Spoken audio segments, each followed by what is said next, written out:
so many different facets.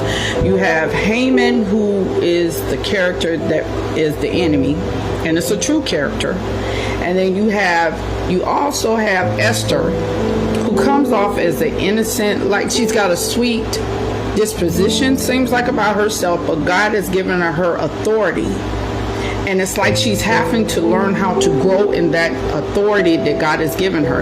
And her uncle along the way, which I love, Mordecai, he's still there encouraging her to do the right thing. He's still there for guidance. He's still there waiting by the door and monitoring her, because he has adopted her. She was adopted. Her parents was killed. And he's raising her as his own.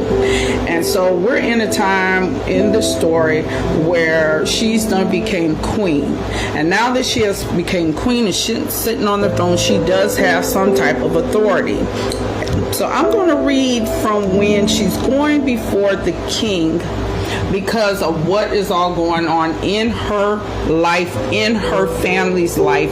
And she's wanting to bring resolve to a bad situation that is going on, that God is going to use her to talk to a king. Now you're talking about the king on high, using how he uses us, how he will touch us and tell us to stand up to the plate, for us to be strong, to be courageous, to take the little that we got, the authority that we may think that we got. We say, okay, it's great when it's in God's hands. But the authority that we have, man-made authorities, it could just, be nothing. But it's different when we put the authority that God has given us.